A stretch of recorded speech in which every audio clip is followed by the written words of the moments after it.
जय श्री राधे। जय श्री आप सभी को भक्तों को मेरा प्यार भरा नमस्कार। मेरे साथ हैं आचार्य जी, गुरुदेव हमारे। तो आज हम ग्राम डडोली तल्ली में आए हुए हैं। काफ़ी टाइम हो गया है। श्रीमद् भागवत कथा का आज षष्ठम दिवस है। हमारे साथ व्यास जी भी हैं और काफ़ी अच्छा यहाँ का जो वातावरण है काफ़ी सुंदर है, बहुत सुंदर। तो अभी हम जा रहे हैं मंदिर, तो उसके बाद हम आपको आगे दिखाएंगे।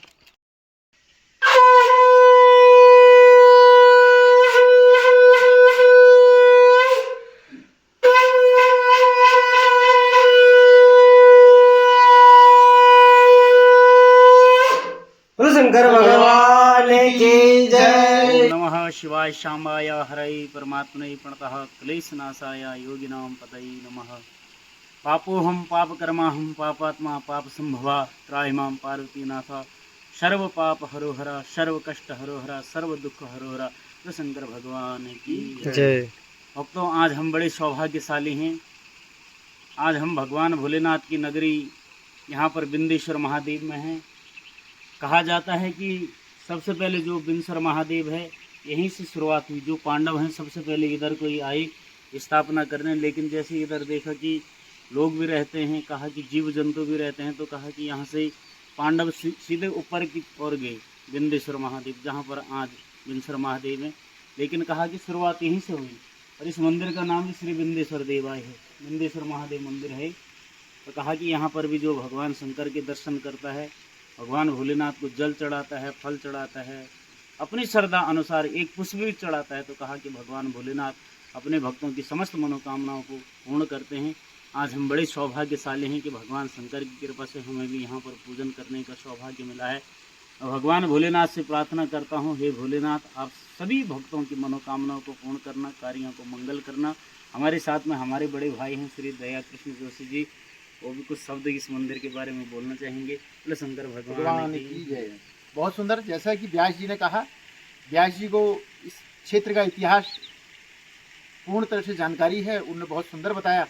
यही मैं भी कहना चाहूँगा। हरिओम तत्सत। भगवान के दर्शन कराएं भक्तों को। और भक्तों, सामने यहाँ पर एक बहुत बड़ी शिला भी है, भीमशिला उसको कहते हैं। कहा कि भीम जी ने ये पत्थर रखा है यहाँ पे, आप देखोगे तो बड़ा विशाल पत्थर है और बहुत बड़ा पत्थर है। पीछे की ओर भी बहुत फैला हुआ है। इसको भीमशिला के नाम से जाना जाता है और हम इस भीमशिला को भी प्रणाम करते हैं। बोले शंकर भगवान की जय। भगवान शिव के दर्शन आपको कराएंगे हमारे संजू बाबा। जय भोलेनाथ। जय बिंदेश्वर महादेव, शिव शंकर। इस पे थोड़ा पानी कुंडा लगा देना। यह है भाई ग्राम डडोली तल्ली। कितना प्यारा गांव है, आप देख सकते हो। चौथान क्षेत्र में काफ़ी बड़ा गांव भी है और काफ़ी प्यारा गांव भी है, देख सकते हो। काफ़ी सुंदर गांव है। यहाँ पर माँ भगवती का दिव्य मंदिर भी है, आप लोग दर्शन कर सकते हो। और यहाँ पे हर दूसरे साल में माँ भगवती का विशाल जागरण भी होता है, देख सकते हो।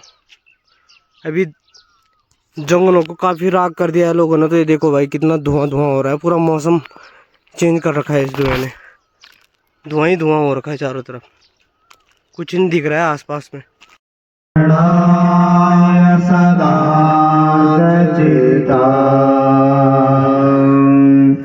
ओम मंगलमूर्तये नमः।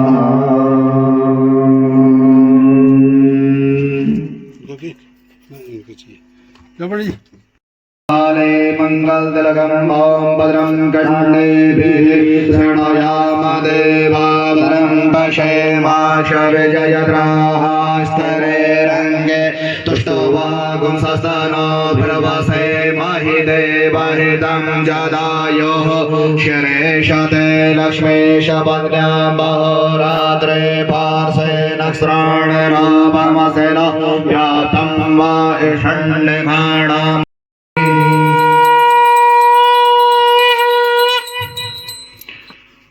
ओम हरिओ महायजमान शक्रभागे गन्तेन चंद्रेण त्रिकोणं षड्कोणं कुण्डं कुम्भादुर्लख्यात् तदपरिबिन्दो बिन्दो परिहर्षत्पुञ्जो परिः पुष्पासनो परिः कर्मपात्रमस्तापेत तेन जलेन पूर्येत। ओम सन्न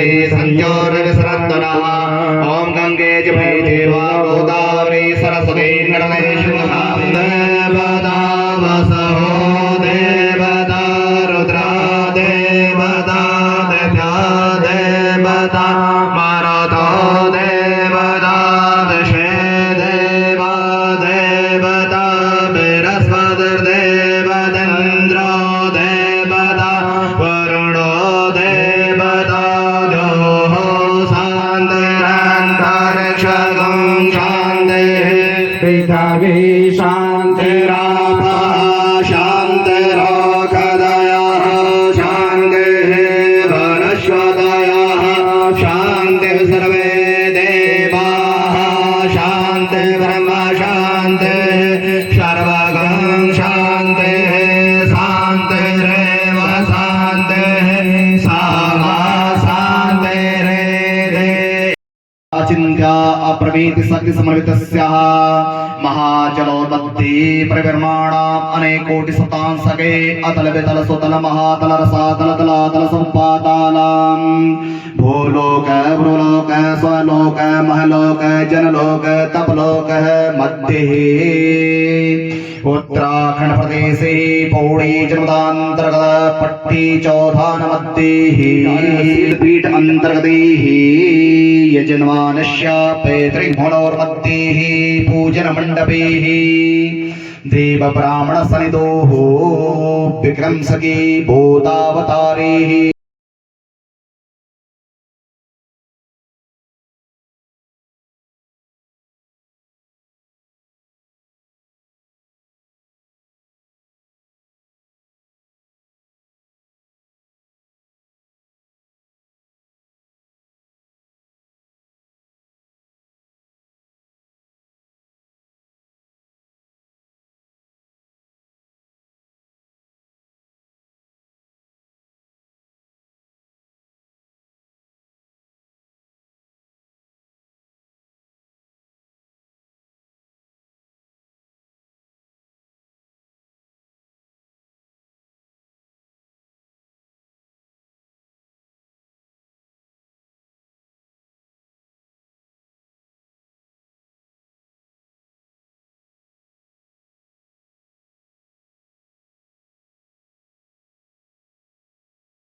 सहस्रनाम्ने पुरुषाय शाश्वते सहस्रकोटि युगधारिणे नमः। नमः कमलनाभाय नमस्ते जलसायिने नमस्ते केशवानंद वासुदेवो नमः। पूजामि ओम ब्रह्माय नमः पूजामि ओम वाराहि नमः पूजामि ओम चामुंडाय नमः पूजामि ओम विष्णवे नमः पूजामि ओम माहेश्वरे नमः पूजामि ओम वैनाग्रे नमः पूजामि ओम मित्राय नमः पूजामि ओम अग्ने नमः पूजामि ओम यमाय नमः पूजामि ओम निरते नमः पूजामि ओम वरुणाय पंचाम स्नानं समर्पयामि पंचाम स्नानान्ते पुनः आचमनं समर्पयामि आचमनान्ते ओम आपोष्टामि ओम पुष्टान ऊर्जे ददातनः पुनः आचमनं समर्पयामि आचमनान्ते वस्त्रं ओम जुवासवासा परिवेद्यागता सोश्रयान्वद जायमानः तन्धीराजमसाद्यो मनुष्या देवयन्तः वस्त्रं समर्पयामि प्राणं समर्पयामि नूतनज्ञो विगतं समर्पयामि प्राणं समर्पयामि आचमनान्ते गंधानुले ब्रह्मोपरियो महा ओम त्वां गंधर्वाघन स्वामिन्द्र स्वामी हसदेः तामो गणेशो मो राजा विद्वान् क्षमादमुच्यता ओम हरियो महा ओम सहस्रशीर्ष पुरुष सहस्राक्ष सहस्रपाद सर्वोमेकं सर्वप्रदानमूलं महापुरुषे वेद सर्वं सर्वं जलभूतं जजमाभ्यं पुतामृतशेषा नो जदन्नेन चरोहते तावानशमयिमातो जाया समोरगा पादशर्षाभूतानि निर्वादशामृतन्दवे धर्मादो सौदे स्वर्गः पादो सेह भवत्पुनः ततोऽपि अष्टपूर्वामस्तिनादा प्रमोदिनीं श्रियं देवीमुपोर्ये श्रीमां देवी शस्तदां अहं सुस्मितानि प्रकारामात्रां ज्वलन्तां तपयन्तीं पद्मेश्रितां पद्मोपमे श्रिया चन्द्राप्रवासां विशसा ज्वलन्तीं श्रियं लोके देवी दुष्टावतारां तां पद्मीं शरणं प्रबद्धे कृते अलक्ष्मेण सुतां वर्णे आदित्यवर्णे तपसोदिरातो वनस्पति वृक्षोद्भिल्लवः सुफलान् तपसानन्तो मायान्तरा शिवाह्या लक्ष्मी उपेतमादेव शिवा कृतस्मरणा पादभूतो अस्मदास्मि कीर्तिं मृतं ददातु मे श्रुतिपा श्रीपति कंठ लगावे शनकादि ब्रह्मादि मुनीसा नारद सारद सहित ऐसा जमकुर्द कपाल जहाते कल गोविंद कई सके कहाते तू उपकार सुरे वह कीना राम मिलाई गाजपद देना तुमरो मंत्र में सर्वमान जायते जंतु कर्मणेव विलीयते सुखम दुःखम भयं क्षेमं कर्मणेवाभिपद्यते।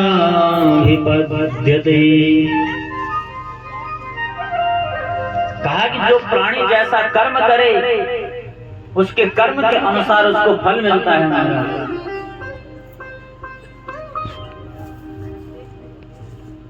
कहा कि जो प्राणी जैसा कर्म करे उसको वैसा फल मिलता है। और मेरे कन्हैया ने भी कहा कि इंद्र का कार्य है कि खूब वर्षा करे, खूब बरसात करे महाराज। ऐसा थोड़ी ना है कि जब इंद्र की पूजा होगी तभी जाकर के वर्षा करेगा। तो वहीं पर मेरे कन्हैया ने कहा कि इंद्र का तो कार्य है समय समय पर वर्षा करे, समय समय पर खूब बरसात हो, अच्छी अच्छी फसल होगी, पहाड़ियों पर सुंदर सुंदर घास होगी। कहा कि यह तो इंद्र का कर्म है। कहा कि बाबा इस बार इंद्र की पूजा नहीं करनी। तो कहा कि इस बार किसकी पूजा करनी है? कहा कि जिस गोवर्धन पर्वत पर तुम अपनी गायों को लेकर के जाते हो, अपने बछड़ों को लेकर के जाते हो, वहां से चरा करके लाते हो, कहा कि उस गोवर्धन पर्वत की हम लोग पूजा करेंगे।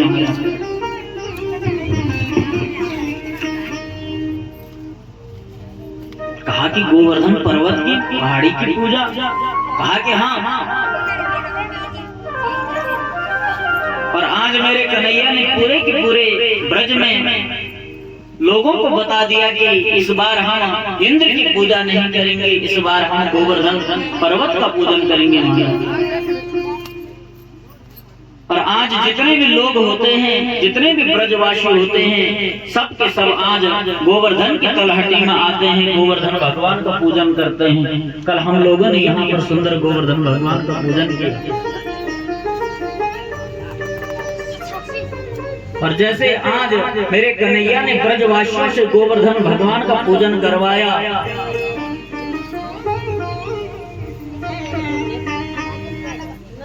पर आज जैसे ही इंद्र को पता चला कि इस बार ब्रजवासियों ने मेरा पूजन छोड़ करके कहा कि उस ग्वाले कृष्ण के कहने पर गोवर्धन पहाड़ी का पूजन किया, तो कहा कि इंद्र ने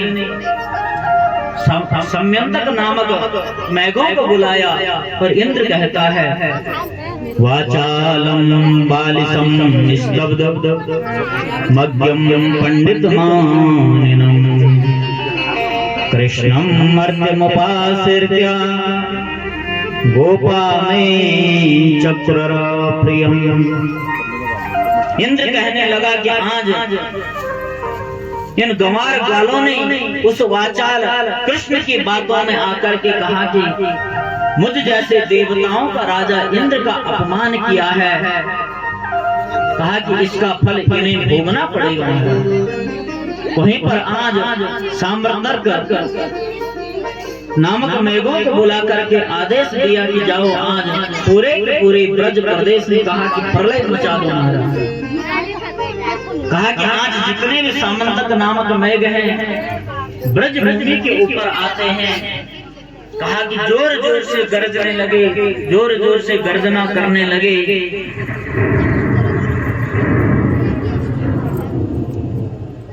कहा कि बिजली कड़कने लगी, बिजली चमकने लगी महाराज, तूफान चलने लगा, जोर जोर की हवाएं चलने लगी।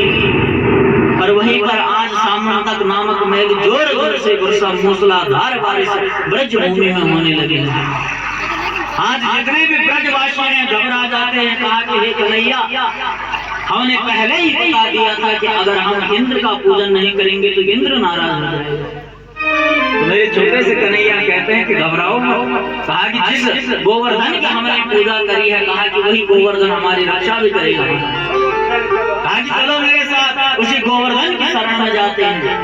और आज जितने भी ब्रजवासी हैं, पूरे के पूरे ब्रजवासी आज गोवर्धन पर्वत के सामने आते हैं। कहा कि हे कन्हैया, इतनी तेज बारिश हो रही है, भीग रही है। तो वहीं पर मेरे कन्हैया कहते हैं कि मेरा गोवर्धन मुझे कह रहा है कि मुझे छाता बना लो। कहा कि छाता बना लो, इतना भारी गोवर्धन, इतना बड़ा पर्वत। कहा कि कौन उठाएगा इसे? कहा कि हम सब उठाएंगे। और जैसे मेरे कन्हैया ने ब्रजवासियों को कहा कि हम सब उठाएंगे, तो वहीं पर मेरे कन्हैया ने आज अपनी कन्नी उंगली गोवर्धन पहाड़ी पर लगाया। कहा कि तुम लोग हाथ लगाओ महाराज, ऐसा नहीं लगना चाहिए कि भाई ये अपने को ज्यादा बड़ा मान रहा है। मेरे कन्हैया ने सबको साथ में लिया। कहा कि कोई डंडा लगाओ, कोई कुछ हाथ लगाओ। कहा कि सब उठाएंगे। और जैसे मेरे कन्हैया ने कन्नी उंगली लगाई, पूरा का पूरा गोवर्धन कहा कि अपनी उंगली में उठाए। कहा कि मेरे कृष्ण, कहा कि एक पांव के ऊपर एक पांव रखा है, कमर में सुंदर काली कंबलियां बांध रखी है, बंसी लगा रखी है महाराज। एक हाथ कमर पर रखा है और एक हाथ से महाराज गोवर्धन पर्वत को पकड़ा हुआ है। कहा कि ब्रजवासियों आओ गोवर्धन पर्वत के नीचे।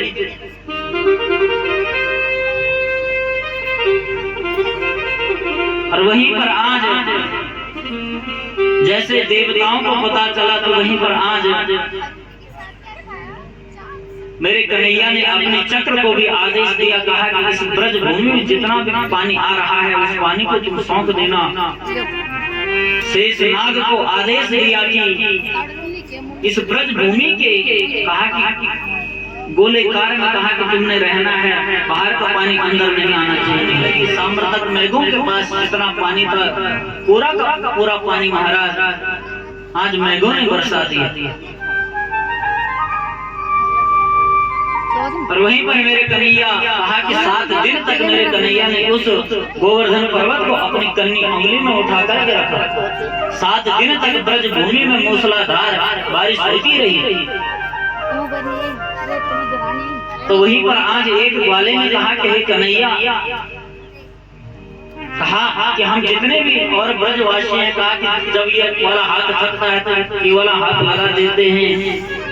कहा कि कभी अपना डंडा लगा देते हैं, कभी अपना सर ही लगा देते हैं, कभी कंधा लगा देते हैं। कहा कि तुम्हारे मन जाने ऐसा कौन सा जादू है, जिस दिन से कहा कि इस पर्वत पर कन्नी उंगली लगाई है तो तब से कहा कि हटे भी नहीं। जिस स्थिति में खड़े थे उसी स्थिति में आप खड़े हो, क्या कारण है? कहा कि तुम थोड़ी देर हट जाओ, हम लोग देख लेते हैं थोड़ी देर पर्वत को। तो मेरे कन्हैया ने कहा कि अगर मैंने कन्नी उंगली हटा दी तो कहा कि तुम सब दब जाओगे इसके नीचे। और वहीं पर एक वाला बोला, अच्छा तो ये सोच रहा है कि तूने इस पर्वत को उठाया है? कहा कि हट यहाँ से। और जैसे कन्हैया को हटाया महाराज, धीरे धीरे कहा कि सबके कंधे चटकने लगे, लाठियां टूटने लगी, बल्लियां जो लगा रखी थी सबके सब नीचे गिरने लगी। वहीं पर ब्रजवासियों ने आवाज लगाई कि हे कन्हैया रक्षा करो, हे कन्हैया रक्षा करो।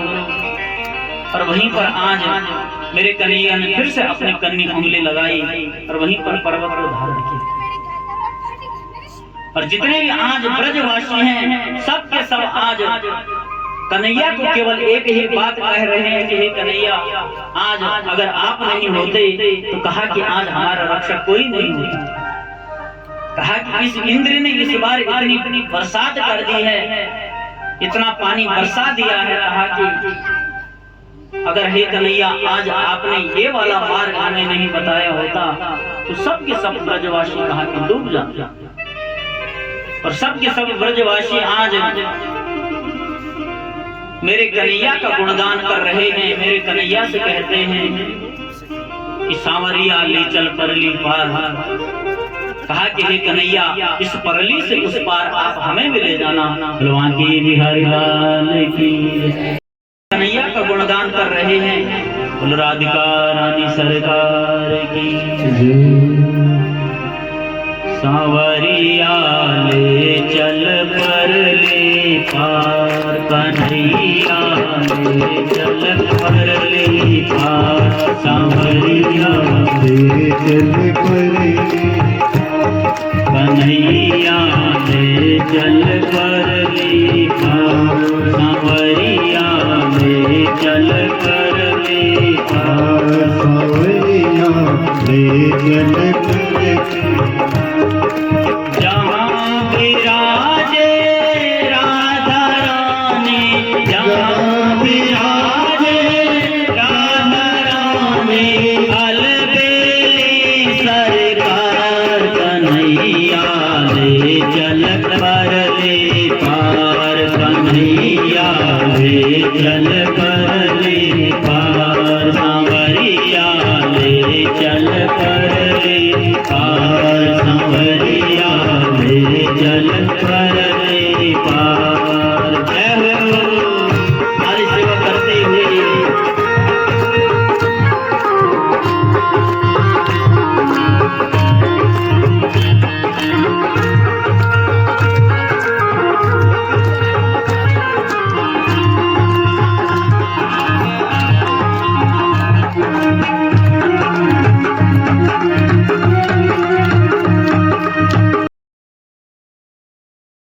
बीतता था, लेकिन कहा कि आज हमारे पास सब कुछ होने के बाद भी कहा कि हम परेशान हैं।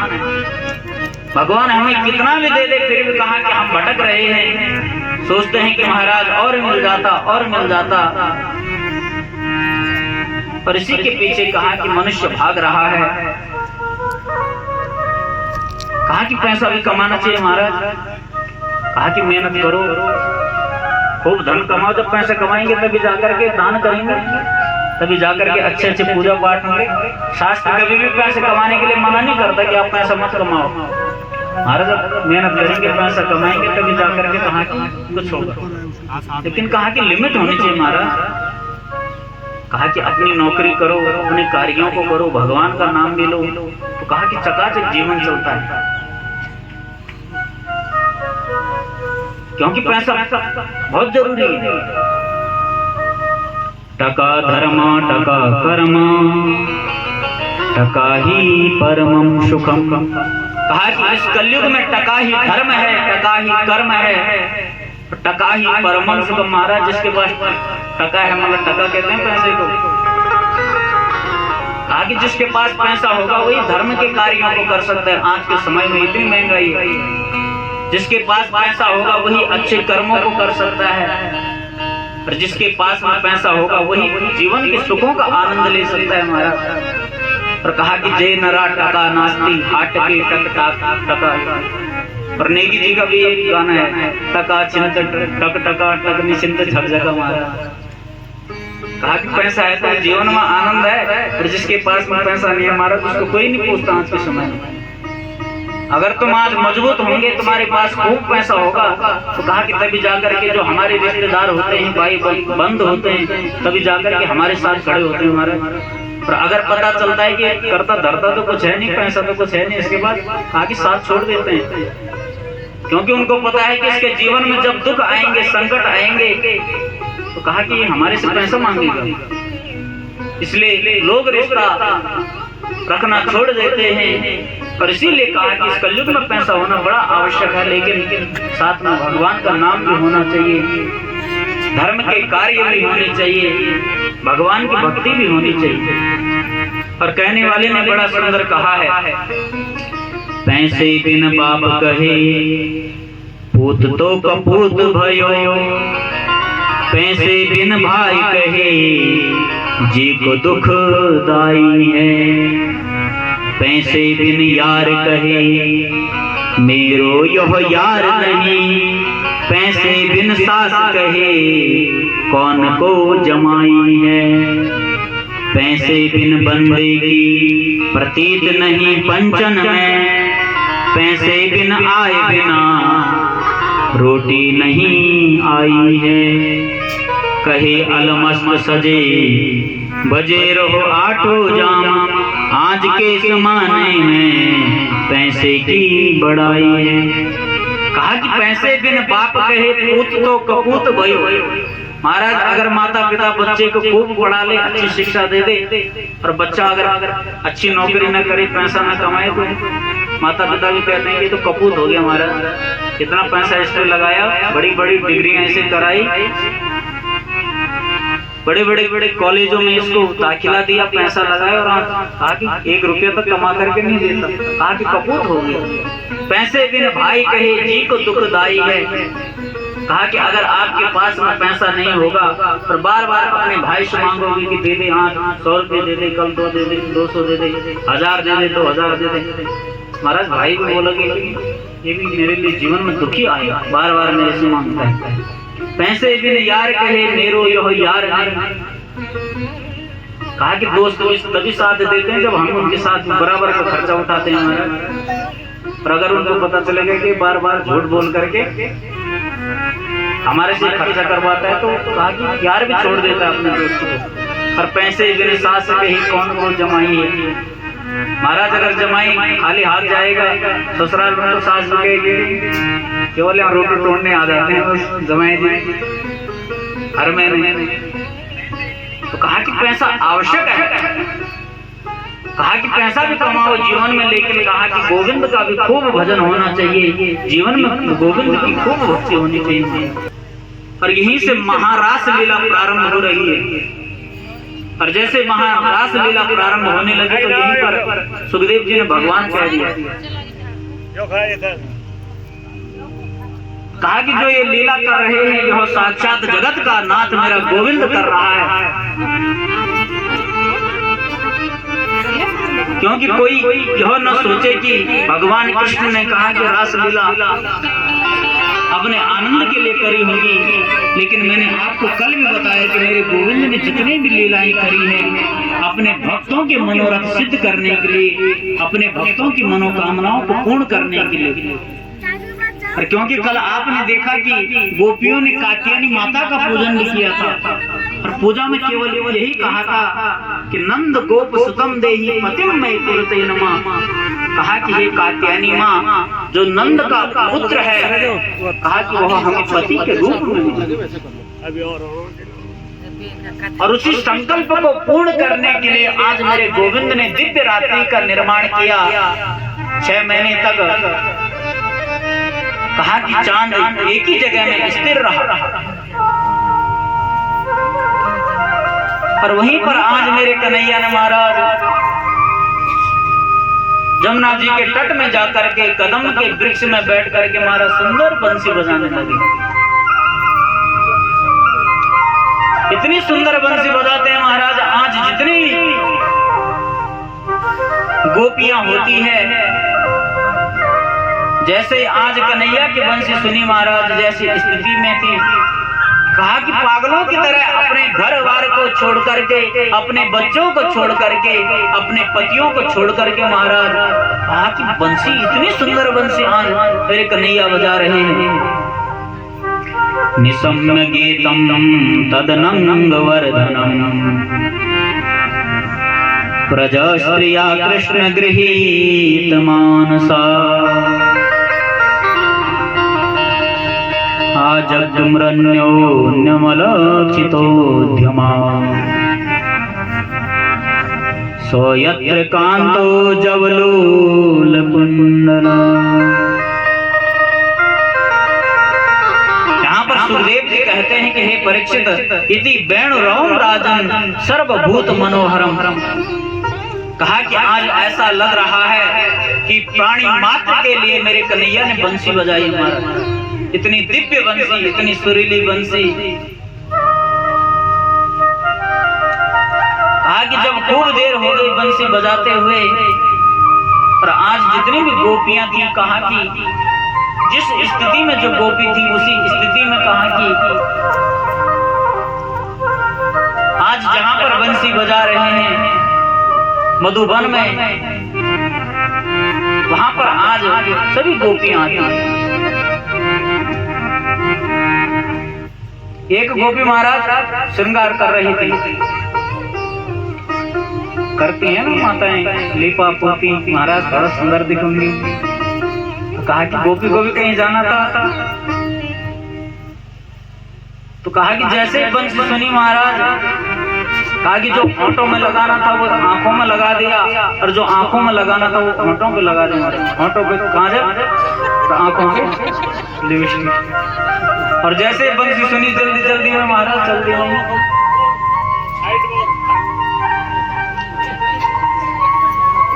कहा कि एक गोपी भोजन कर रही थी, जैसे बंसी सुनी महाराज भोजन की थाली छोड़ दी। एक गोपी अपने बच्चे को सुंदर कहा कि स्नान करा रही थी, और जैसे आज कन्हैया की बंसी सुनी महाराज, कहा कि बेटे को छोड़ करके भाग गए। एक गोपी अपने पति के साथ में कहा कि हास परिहास हंसी मजाक कर रही थी, और जैसे आज गोविंद की बंसी सुनी तो महाराज पति को छोड़ करके भाग। कहा कि तुम बैठो महाराज। कहा कि कहाँ भाग रही है? और आज जितने भी गोपियां हैं कुछ ना कुछ अपने कार्यों को छोड़ करके आज गोविंद के साथ में, कहा कि इस दिव्य रात्रि में, कहा कि सभी गोपियां भगवान कृष्ण का अंग संग पाने के लिए, कहा कि घरवार छोड़ करके अपना सब कुछ छोड़ करके आज कन्हैया की बंसी के पीछे, कहा कि सारी की सारी गोपियां पागल हैं। और जब सब की सब गोपियां आ गई तो वहीं पर मेरे कन्हैया कहते हैं, स्वागतम नो महाभागा प्रियम किम करवाणि वे, स्वागतम नो महाभागा प्रियम किम करवाणि वह, वर्जस्या नामयं कच्चिद भ्रूतागमन कारणम। कहा कि हे गोपियों तुम्हारा स्वागत है, तुम्हारा स्वागत है। और जैसे कहा कि तुम्हारा स्वागत है तो महाराज गोपी गदगद हो गई। और जैसे कन्हैया ने कहा कि प्रियम किम करवाणी हो, कहा कि तुम यहाँ किस लिए आए हो महाराज? भ्रूतागमन कारण, क्या कारण है? तो वहीं पर गोपियां कहते हैं कि पहले तो बंसी बजाते हैं महाराज, इतनी सुरीली इतनी मधुर, पहले तो हमें बंसी बजा करके पागलों की तरह यहाँ बुलाया, अब पूछ रहे हो कि क्यों आई मैं?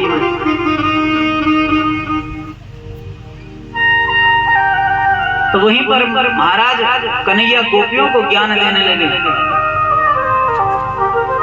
कहा कि हे गोपियों रात्रि का समय है, कहा कि कभी भी रात्रि के समय किसी वन में किसी जंगल में, कहा कि किसी परपुरुष के साथ में नहीं जाना चाहिए महाराज।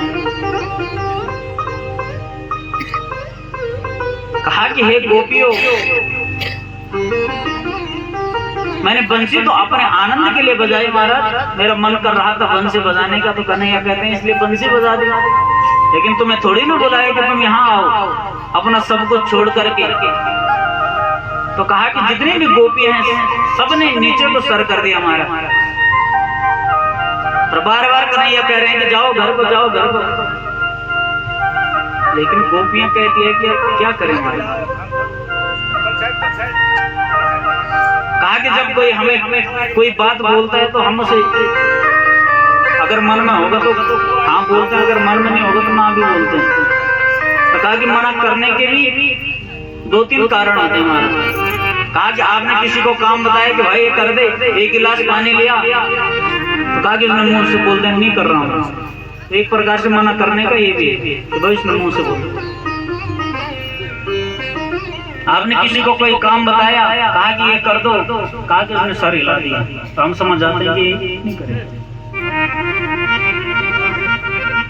किसी को आपने कोई काम बताया, बार बार आप वही बात बोल रहे हो कि भाई ये कर लो ये कर लो, तो कहा कि वो चुपचाप हो जाते हैं। कहा कि अगर नहीं करना होता तो आवाज ही नहीं निकालेगा। कई बार होता है ना कि हम बच्चों को बोलते हैं कि भाई ये कर दे वो कर दे, आगे बात ही नहीं करेगा हमारे से।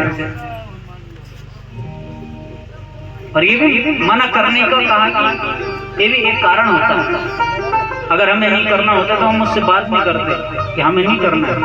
तो वहीं पर गोपियों ने भी गोविंद से कोई बात नहीं करी, सब ने नीचे को सर किया और कहा कि अपने अंगूठे से पृथ्वी को खरोचने लगे महाराज। तो कन्हैया समझ गए कि ये नहीं जाने वाली अपनी गाँव। तो वहीं पर फिर कन्हैया कहते हैं कि हे गोपियों, कहा कि सबसे बड़ा कर्तव्य होता है अपनी पति की सेवा करना, स्त्री के लिए धर्म है सबसे बड़ा धर्म। कहा कि तुम्हारे घर में तुम्हारे पति हैं, तुम्हारे बच्चे हैं, कहा कि तुम उनको छोड़कर के रात्रि में कहाँ जा रही हो। कहा कि उनके लिए तो जाओ महाराज घर, अपने पति के लिए तो जाओ घर महाराज।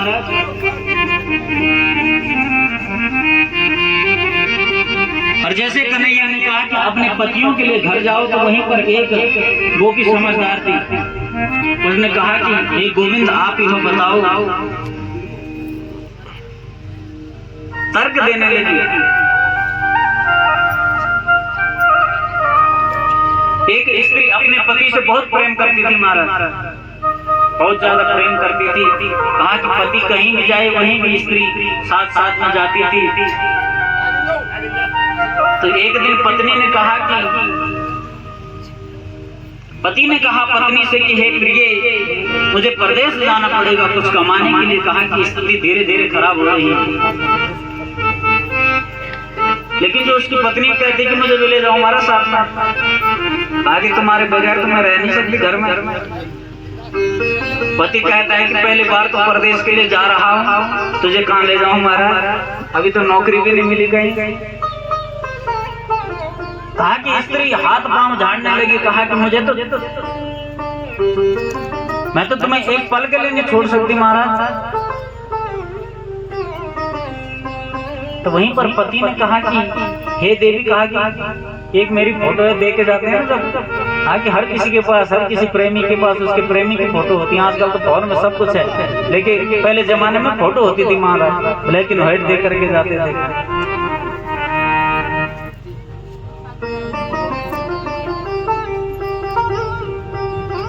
तो वहीं पर आज इसके पति ने इसको एक फोटो दी। कहा कि जब भी मेरी याद आएगी, कहा कि इसके दर्शन कर लेना। और कुछ समय बाद कहा कि मैं अपने आप परदेश से लौट करके घर आऊंगा। तो वहीं पर एक गोपी कहती है कि हे कन्हैया, ये हर रोज जब भी इसे याद आती है तो अपने पति की फोटो देख लेती है और इसका मन भर जाता है, फिर फोटो रख देती है, अपने कार्य में लग जाती है।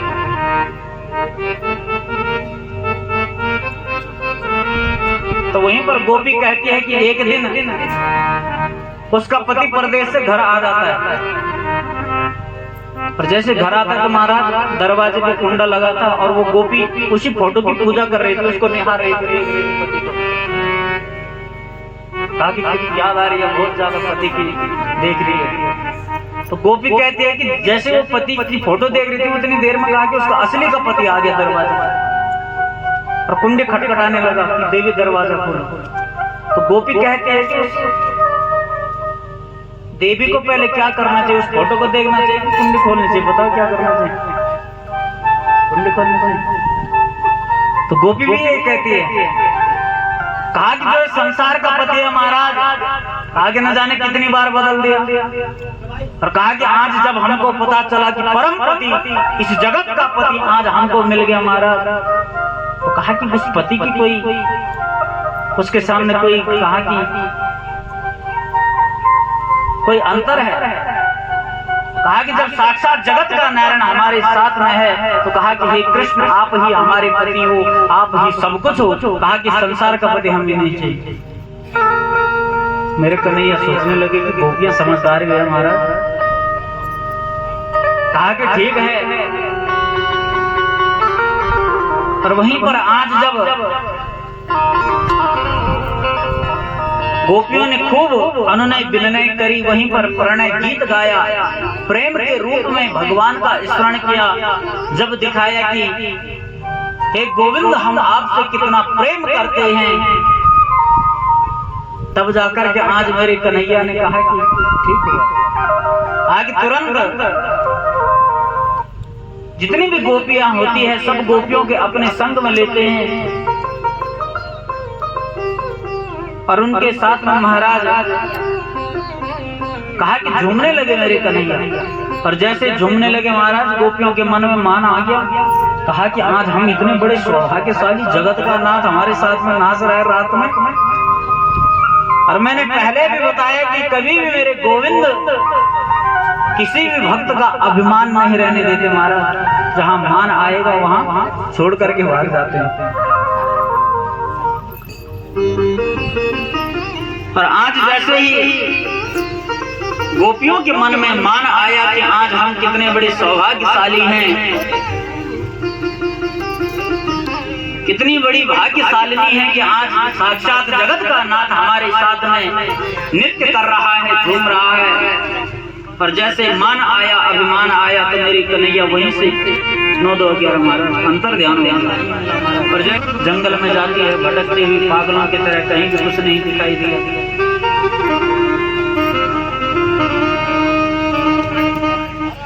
वहीं पर आगे को चली तो भगवान के चरण चिन्ह दिखाई दी।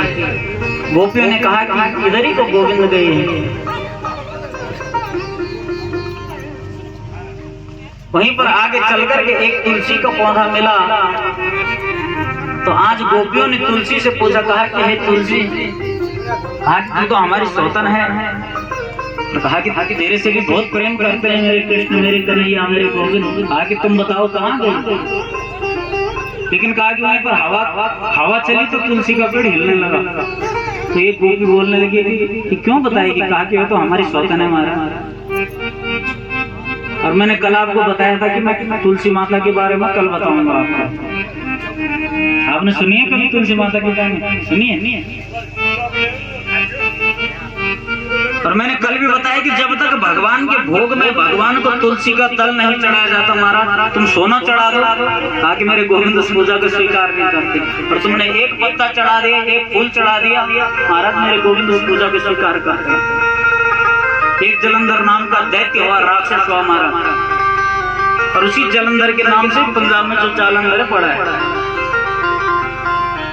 और उसकी पत्नी का नाम था वृंदा, पतिव्रता। कहा कि पति तो राक्षस है लेकिन पत्नी इतनी पतिव्रता है, कहा कि अपने पति का खूब सेवा करती है, पति का खूब मान सम्मान करती है, पति से खूब प्रेम करती है। लेकिन जो जलंधर नाम का राक्षस था महाराज, इसने बहुत अत्याचार करने लगा, संतों को सताने लगा, ब्राह्मणों को सताने लगा, गौ माता को सताने लगा। कथा तो बहुत बड़ी है, कार्तिक मास में इस कथा को किया जाता है। और कहा कि जो ये जलंधर निकला है भगवान के आंसू से निकला महाराज। कहा कि उस अग्नि को जैसे समुद्र में फेंका तो वहां पर एक बालक रोने लगा। ब्रह्मा जी आए, ब्रह्मा जी ने गोदी में लिया और जैसे उस बालक को गोदी में लिया तो उसने ब्रह्मा की दाढ़ियों को खींचने लगा और ब्रह्मा की आंखों से जल गिरने लगा और इसी कारण से इसका नाम जलंधर हुआ। कथा बहुत बड़ी है लेकिन थोड़ा बहुत जो समझ में आ जाए इस प्रकार से मैं बताऊंगा आपको। और इसे केवल यही वरदान था कि ये केवल भगवान शंकर के हाथों मरेगा। तो कहा कि पहले भगवान विष्णु जाते हैं युद्ध करने तो पता चलता है कि मैं मरने वाला। भगवान शंकर गए युद्ध करने, कहा कि मरने की स्थिति में आ तो जाता है, बाण लग तो जाता है, कहा कि प्राण इसके निकलते नहीं हमारा। तो वहीं पर अगली बार जब युद्ध होता है तो आज ये शंकर जी को पराजित करता है और वहीं पर आज जलंधर ने भगवान शंकर का रूप धारण किया, पार्वती मैया का हाथ पकड़ने लगा, कहा कि चलो देवी। और जैसे पार्वती माता की तरफ इसने निहारा, जैसे शंकर का रूप धारण किया, जैसे भगवती ने देखा महाराज इतनी सुंदर मेरी माँ भगवती है, मेरी गौरा माता है। कहा कि जलंधर का तेज स्खलित हो गया, और वहीं पर पार्वती माता समझ गई कि वो तो दुष्ट जलंधर है। तो वहीं पर आज भगवान शंकर ने कहा कि जो मार्ग इसने हमें दिखाया, जो छल इसने हे पार्वती तेरे साथ किया, वही छल इसके साथ करना पड़ेगा, तब जाकर के जलंधर मिलेगा। और तुम्हें पता है छलिया कौन है? मेरे कन्हैया महाराज, उनका नाम ही छलिया है। भगवान शंकर ने कहा कि हे नारायण इधर आओ। कहा कि आपने एक कार्य करना है। कहा कि जब मैं जलंधर के साथ में युद्ध करूंगा तो उस समय कहा कि जो इसकी पत्नी है वृंदा, पतिव्रता है, इसका पतिव्रत धर्म को भंग करना, तो कहा कि जलंधर मारा जाएगा। वहीं पर आज भगवान विष्णु ने जलंधर का रूप धारण किया। कहा कि वृंदा का पतिव्रत धर्म नष्ट किया, और जैसे ही इधर नष्ट किया तो उतनी देर में महाराज जलंधर को मार दिया भगवान शंकर ने। और जैसे आज वृंदा को पता चला कि विष्णु ने मेरे साथ छल किया, कहा कि हे विष्णु मैं तुझे श्राप देती हूँ। कहा कि तुम पत्थर बन जाओ।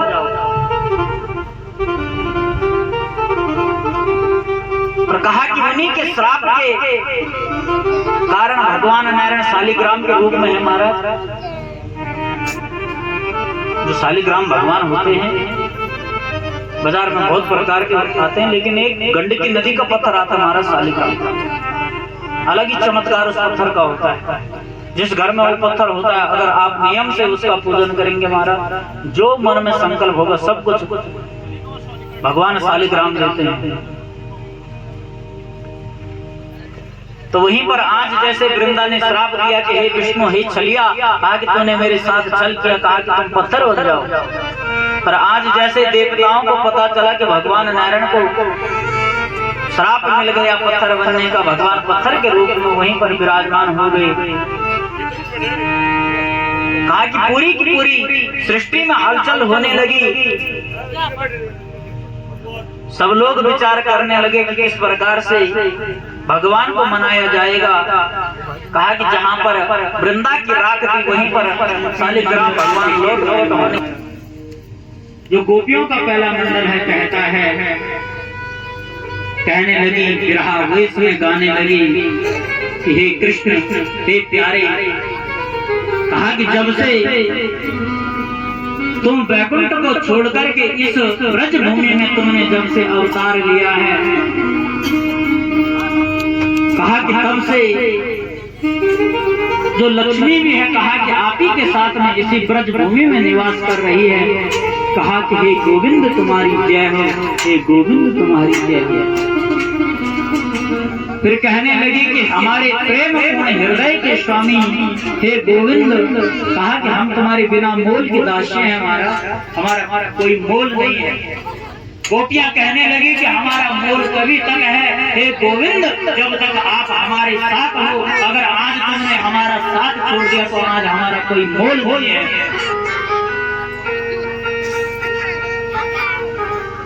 वहीं पर गोपियां कहती हैं कि हे गोविंद केवल मारना ही वध नहीं होता।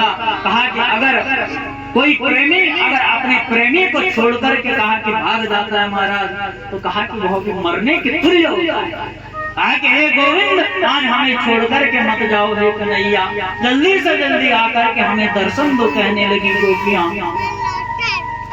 कहा कि हे कन्हैया उस यमुना के विषैले जल से तुमने इसी दिन के लिए आज हमें बचाया था महाराज। इतने बड़े बड़े राक्षसों से तुमने हमें बचाया।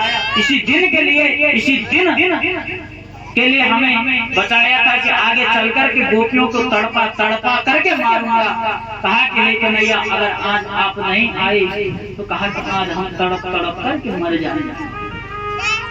गोपियां फिर कहती हैं कि तुम केवल यशोदा नंदन ही नहीं हो महाराज, कहा कि समस्त जीवधारियों के हृदय में रहने वाले, कहा कि साक्षी हो, परमात्मा हो, अंतर्यामी हो। कहा कि तुम पूरी की पूरी सृष्टि की रक्षा करने वाले हो हे गोविंद, कहा कि मत तड़पाओ हम। वहीं पर आज जो अगला मंडल है गोपियों का कहने लगा कि हे कमल नयन तुम्हारी मधुर वाणी कितनी सुंदर है। कहा कि तुम्हारे को प्राप्त करने के लिए बड़े बड़े विद्वान लोग कहा कि पदों को गाते हैं, पदावलियों को गाते हैं, तुम्हारे भजनों को गाते हैं। कहा कि तब जाकर के आप उनको दर्शन देते हो। कहा कि हे गोविंद, आज हम भी आपका गीत गा रहे हैं, हमारे से भी प्रसन्न होकर के जिस प्रकार से आप औरों को दर्शन देते हो, उनकी रक्षा करते हो, हे गोविंद हमारी रक्षा। महाराज गोपियां तड़प तड़प करके बिरहा वेश में पागलों की तरह चिल्ला चिल्ला करके इस गोपी गीत को गा रही है।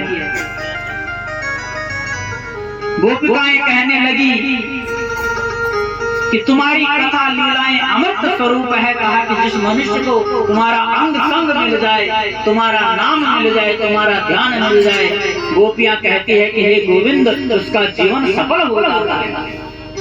और इसी प्रकार से गोपिकाओं ने 19 श्लोकों में गोविंद का ध्यान किया, गोविंद से खूब प्रार्थना करी, खूब ध्यान लगाया, लेकिन मेरे कन्हैया नहीं आई। इतने बड़े गोपी गीत गाने के बाद कन्हैया नहीं आई। और जब कन्हैया नहीं आए महाराज, तो गोपिकाओं ने हार मानने लगी। कहा कि इतना सुंदर गीत हमने गाया, गोपी गीत, इतने सुंदर सुंदर पदों से हमने गोविंद का ध्यान किया, गोविंद का स्मरण किया। कहा कि फिर भी नहीं आ रहे हैं। कहा कि आज जितनी भी गोपिकाएं होती हैं, सब की सब यमुना के किनारे पर खड़ी हो जाती हैं। कहा कि हे गोविंद, अगर आज तुम नहीं आते हो तो आज हम सब की सब गोपियां इस यमुना में कहा कि डूब करके मर जाएंगी। और जैसे कहा कि छलांग लगाने लगी, उतनी देर में मेरे कन्हैया प्रकट हो गए। कहा कि हे गोपिकाओं, मैं तो तुम्हारी परीक्षा कर रहा था। कहा कि मैं तो तुम्हारा परीक्षण कर रहा था कि तुम खाली बोलते ही बोलते हो। कहा कि मैंने सोचा कहीं तुम्हें अपने पति की याद आएगी तो चले जाओगे कि कन्हैया तो नहीं मिल रहे, लेकिन अपने पति को तो न छोड़े महाराज। दूसरा प्रेमी जब मिलेगा तब मिलेगा। कहा कि पति जैसा है अपना तो है। तो कन्हैया कहते हैं कि इस कारण से मैं नहीं आया, तुम्हारा परीक्षण कर रहा था, तुम्हारी परीक्षा ले रहा था। लेकिन कहा कि आज तुम परीक्षा में पास हो गई हो महाराज। और मैंने पहले भी बताया कि मेरे गोविंद महाराज समय समय पर परीक्षा लेते हैं अपने भक्त की। महाराज आपने सत्यनारायण भगवान की कथा सुनी होगी, साधु व्यापारी के न जाने कितनी बार परीक्षा ली महाराज, फिर भी परीक्षा में फेल हुई होगी। और यहाँ पर गोपियां आज परीक्षा में पास होगी महाराज। कहा कि हे गोपिकाओं इधर आओ। कहा कि आपके साथ में मैं आज रास लीला करूंगा महाराज। कहा कि जितनी भी गोपिकाएं हैं, जितनी गोपिकाएं हैं उतने ही कहा कि मेरे गोविंद ने भी कहा कि अपने स्वरूप को धारण कर दिया। किसी भी गोपी को ऐसा नहीं लगता कि मेरे साथ कृष्ण नहीं है। और हर गोपी के कंधे में मेरे कन्हैया आज हाथ रख करके महाराज कहा कि झूम रहे हैं, रास रचा रहे हैं।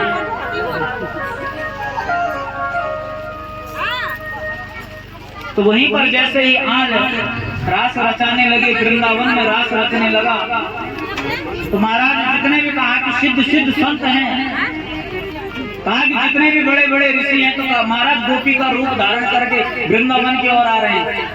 कहा कि वहाँ पर पुरुषों का प्रवेश वर्जित है महाराज, केवल जो गोपी होगा उसी को उस रास में प्रवेश मिलेगा। जितने भी बड़े बड़े ऋषि हैं, संत हैं, जैसे लगता है कि हमें भी गोविंद का अंग संग मिले, तो सब के सब ऋषिगण गोपी का रूप धारण करते हैं। वहीं पर आज कैलाश में भगवान शंकर ने पार्वती को भी सजते हुए देखा महाराज। आज ये पार्वती कहाँ जा रही है सच के? आज भोलेनाथ पता नहीं है। आज ब्रजभूमि में, वृंदावन में मेरे गोविंद कहा कि रास रचा रहे हैं, रास लीला कर रहे हैं, आज वहीं जा रहे हैं। भोलेनाथ कहने लगे मैं भी चलता हूँ साथ में। कहा कि हे भोले बाबा, तुम्हारा प्रवेश नहीं है आज, वहाँ तो केवल गोपिकाओं को ही प्रवेश मिलेगा। तो वहीं पर मेरे भोले भंडारे कहने लगे कि हे पार्वती, हे गौरा, मुझे भी कहा कि गोपी बना। तो सुंदर भजन के माध्यम से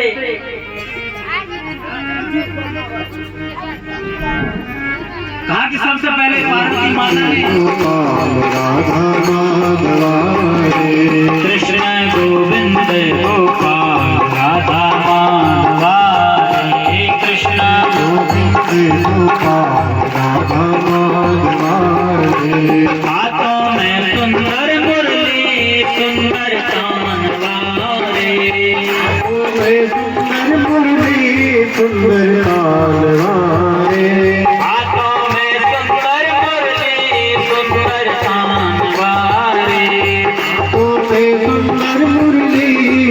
सरकार वाले गाओ गोविंद गोपाल राधा माधवारे गाओ गोपाल राधा माधवारे कृष्ण गोविंद गोपाल राधा माधवारे कृष्ण गोविंद गोपाल राधा माधवारे कृष्ण गोविंद गोपाल राधा माधवारे कृष्ण गोविंद गोपाल राधा माधवारे कृष्ण गोविंद गोपाल राधा माधवारे कृष्ण गोविंद गोपाल राधा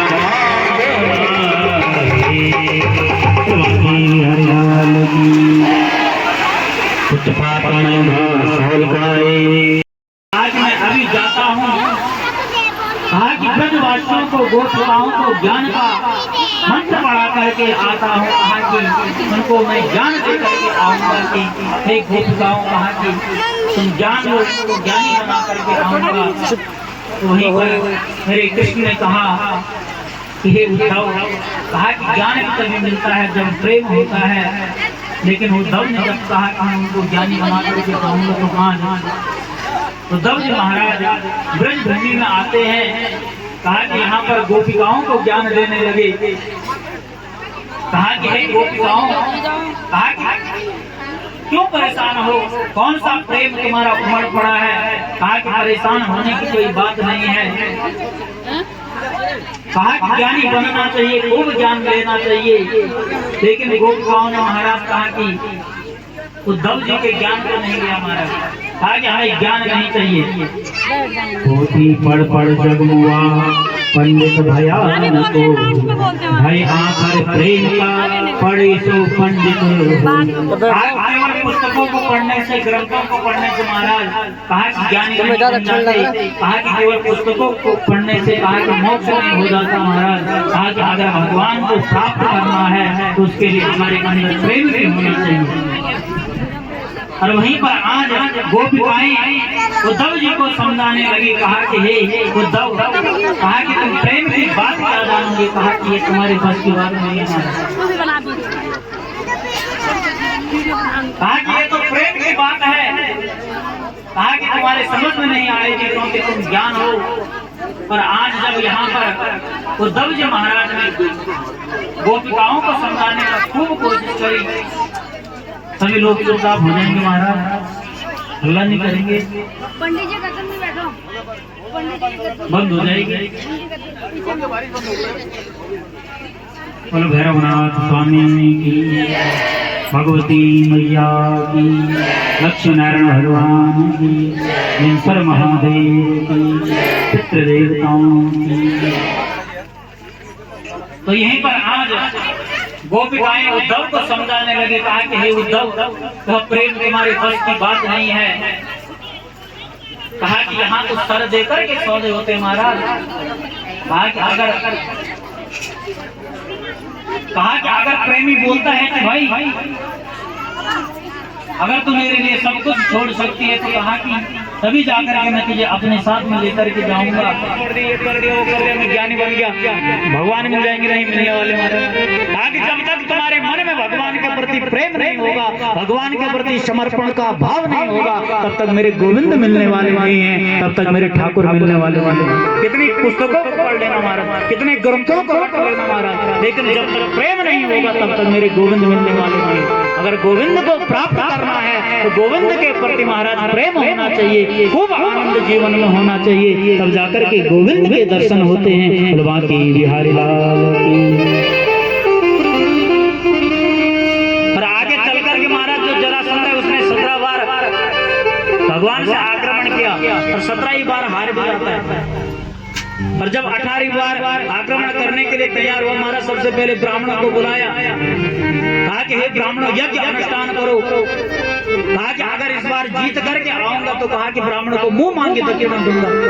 ब्राह्मण महाराज जोर जोर से स्वाहा स्वाहा करने लगे, जोर जोर से स्वाहा स्वाहा करने लगे महाराज। डर भी रहे कि अगर इस बार हार गए तो छोड़ेगा नहीं हमें। और आज भगवान ने ब्राह्मणों की रक्षा के लिए महाराज आज कहा कि युद्ध युद्ध को छोड़ करके भाग जाते हैं और यहीं से मेरे गोविंद का नाम महाराज रणछोड़ हुआ। बोलो रणछोड़ राय की। कहा कि जैसे आज युद्ध को छोड़ करके भागे, वहीं पर मन ही मन विश्वकर्मा को महाराज निवेदन किया कि हे विश्वकर्मा, कहा कि द्वारिकापुरी का निर्माण करो समुद्र के ऊपर। और आज विश्वकर्मा ने रातों रात समुद्र के ऊपर द्वारिकापुरी का निर्माण किया। और आज जैसे जरासंध को लगा कि भाग गए हैं, तो वहीं पर महाराज कहा कि द्वारिकाधीश के पीछे पीछे एक दुष्ट भागने लगा जिसका नाम था महाराज कालयवन। कहा कि जरासंध ने तो इसे छोड़ दिया, लेकिन मैं छोड़ने वाला नहीं हूँ महाराज। वहीं पर एक गुफा थी मुचकुंद जी महाराज की। कहा कि मुचकुंद महाराज कब के हैं, जब त्रेता में जब युद्ध हुआ था राम रावण का, इन्होंने अपना खूब सहयोग दिया था। कहा कि हे प्रभु, मैं कहा कि नींद लेना चाहता हूँ। कहा कि जो भी मुझे जगाएगा वह भस्म हो जाएगा। तो वहीं पर मेरे कन्हैया गुफा के अंदर प्रवेश करते हैं। मुचकुंद जी महाराज लेटे हुए थे, मेरे कन्हैया ने अपनी पीताम्बरी ओढ़ा दी मुचकुंद के ऊपर, और जैसे कालयवन ने जोर का लात मारी महाराज। कहा कि मुचकुंद जी जग गए और वहीं पर कालयवन समाप्त हो गया।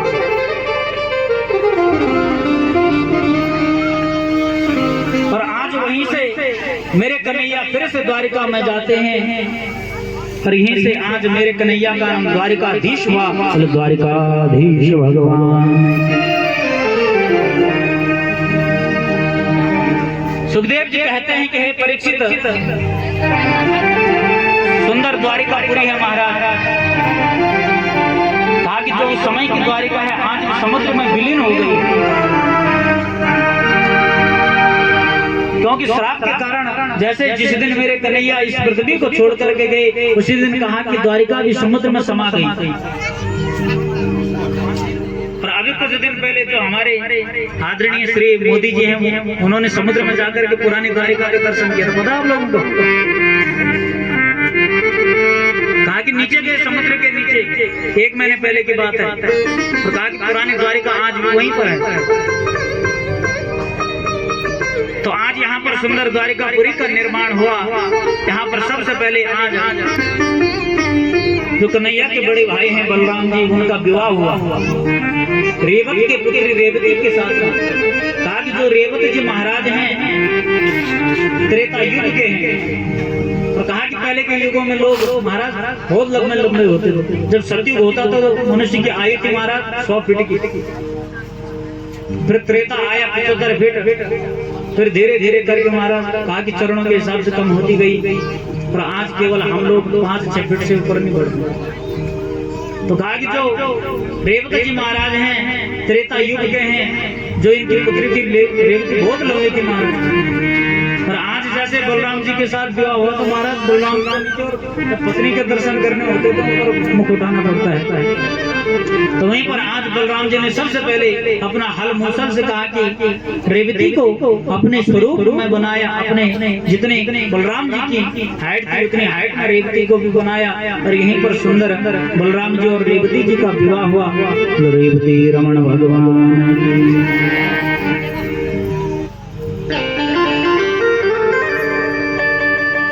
आगे चलकर के सुखदेव जी कहते हैं महाराज, राजा शीत भीष्म को नामा विदर्भाधिपतिर्महान् तस्या पंचा भवन पुत्रा कन्यका च वरानना।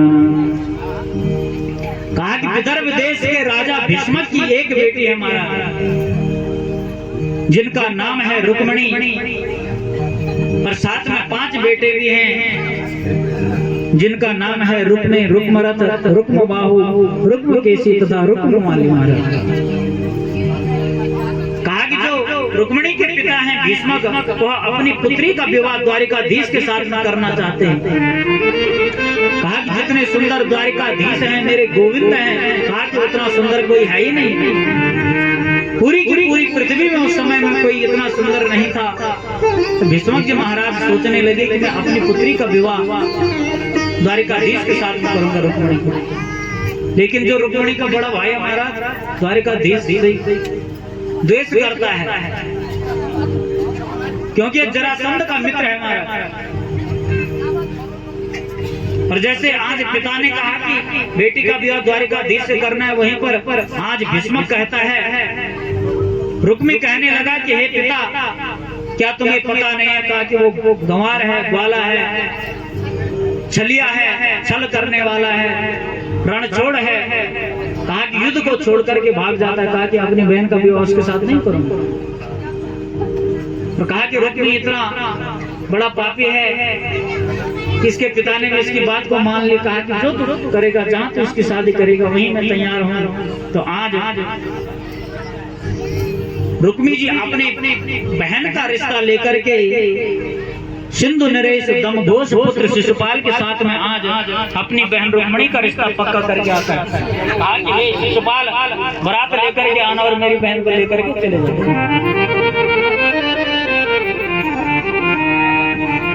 और जैसे आज शिशुपाल को पता चला कि मेरा विवाह रुक्मिणी के साथ होना है, महाराज इतना खुश हुआ, इतना प्रसन्न हुआ। कहा कि आज अपना सब कुछ छोड़ करके आज विवाह की तैयारी करने लगा। और वहीं पर आज कहा कि अपने लिए सब लोगों को निमंत्रण देने लगा कि मेरे विवाह में चलना है। और इधर जैसे आज रुक्मिणी को पता चलता है कि मेरा भाई मेरा विवाह शिशुपाल के साथ कर रहा है, तो महाराज तुरंत एक पत्र लिखा, क्योंकि जो रुक्मिणी है यह भी भगवान द्वारिकाधीश से प्रेम करती है हमारा। कहा कि अगर शादी करूंगी तो द्वारिकाधीश से ही करूंगी, बाकी किसी से नहीं। लेकिन बड़ी चिंता में ग्रसित है कि होगा तो कैसा। लेकिन भाभी है, भाभी ने पूछा कि रुक्मिणी क्यों चिंता में? कहा कि मैं प्रेम तो द्वारिकाधीश से करती हूँ। और कहा कि मेरा भाई रुक्मिणी मेरा विवाह जबरदस्ती शिशुपाल के साथ में कर रहा है महाराज। कहा कि अगर मेरा विवाह द्वारिकाधीश के साथ में नहीं होगा हे भाभी, तो कहा कि मैं भी अपने प्राणों का त्याग करूंगा। तो कहा कि भाभी ने कहा कि हे रुक्मिणी चिंता मत कर। कहा कि तेरा विवाह द्वारिकाधीश के साथ में ही करेंगे। कहा कि कैसे होगा? तो कहा कि वहीं पर एक पंडित जी को बुलाया और वहीं पर रुक्मिणी ने एक चिट्ठी लिखी। पंडित जी को कहा कि पंडित जी अगर तुमने मेरा काम कर दिया तो कहा कि मुंह मांगे दक्षिणा दे देंगे तुम्हें। कहा कि जितना बोलोगे। अगर मेरा विवाह द्वारिकाधीश के साथ में हो गया तो रुक्मिणी कहती है कि तुम्हारी दक्षिणा पक्की मोटा लिफाफा मिलेगा। पंडित जी ने कहा ठीक है महाराज। रुक्मिणी ने सुंदर पत्र लिखा और आज पंडित जी पत्र को लेकर के द्वारिका में पहुंचते हैं। द्वारिका में मेरे द्वारिकाधीश अपनी सुधर्मा नामक सभा में बैठे हैं महाराज। और जैसे आज पंडित जी को पत्र लाते हुए देखा तो वहीं पर मेरे द्वारिकाधीश अपने गद्दी से खड़े होकर के ब्राह्मण को प्रणाम करते हैं, अपने बगल में बैठाते हैं। कहा कि हे विप्र देवता कहाँ से आए हो? कहा कि मैं विदर्भ देश से आया हूँ महाराज। कहा कि चिट्ठी लेकर के आया हूँ, प्रेम पत्र लेकर के आया हूँ। कहा कि कौन सा प्रेम पत्र? कहा कि जो विदर्भ देश के जो नरेश हैं भीष्मक, उनकी बेटी का नाम है रुक्मिणी, उन्होंने आपके लिए पत्र भेजा है महाराज। पंडित जी बोलते हैं कि पढ़ो पत्र में क्या लिखा है। तो पंडित जी ने कहा कि हे द्वारिकाधीश, कभी भी किसी का प्रेम पत्र नहीं पढ़ना चाहिए। कहा कि ये प्रेम पत्र रुक्मिणी ने आपके लिए दिया है तो पढ़ना भी आपको ही चाहिए। लेकिन मेरे द्वारिकाधीश कहते हैं कि हे पंडित जी, आज तक हमने ब्राह्मणों से कोई बात नहीं छुपाई महाराज। कहा कि पढ़ो। तो वहीं पर पंडित जी पत्र पढ़ने लगे। श्रुत्वा गुणान भुवन संदर्शन बताते निर्विश्य कर्ण विवरेर्हर्तो बतापम् रूपम दृशाम दृश्यमतामखिलार्थलाभम् तच्युता विशदे चित्तमपत्रपं मयि। रुक्मिणी जी कहते हैं हे अच्युत, हे त्रिभुवन सुंदर, आप त्रिभुवन सुंदर ही नहीं है। कहा कि आपको इस संसार से भी, इन त्रिभुवनों से भी कहा कि बहुत सुंदर हो। हे द्वारिकाधीश, मैंने आपको देखा तो नहीं है महाराज। कहा कि लेकिन नारद जी ने आपके बारे में बताया कि द्वारिकाधीश ऐसे हैं, बचपन में ऐसे थे, अब ऐसे हैं। कहा कि नारद जी के द्वारा उनके बताए हुए बातों पे विश्वास करके केवल मैं आपसे प्रेम करती हूँ। रुक्मिणी कहती है कि हे द्वारिकाधीश,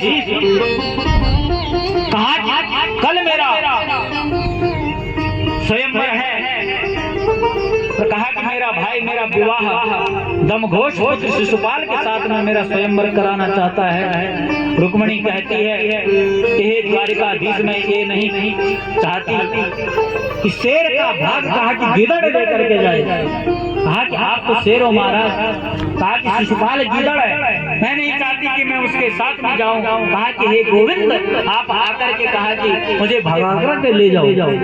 और जैसे लिखा था कि भगा करके ले जाओ, साथ में लिखा था कि हमारी कुल की परंपरा है, जब कन्या का विवाह होता है तो सबसे पहले देवी के मंदिर में जाते हैं, देवी का पूजन करते हैं। और कहा कि जिस समय मैं देवी के मंदिर में गई हुई उसी समय तुम आना, अपने रथ को लेकर के मेरा हाथ पकड़ना और मुझे भगा करके ले जाना। बिहारी लाल के इधर मेरे द्वारिकाधीश ने अपने रथ को तैयार किया, रथ में सवार होते हैं, जितने भी मित्र गण थे द्वारिकावासी थे, सब कुछ लेकर के साथ में चलते हैं। पीछे से बलराम जी महाराज जाते हैं, वहीं पर आज रुक्मिणी मैया देवी के मंदिर में आती है। सबसे पहले देवी का पूजन करने लगी, भगवती मैया की। आई गिरी नंदनी नंदित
मथुरा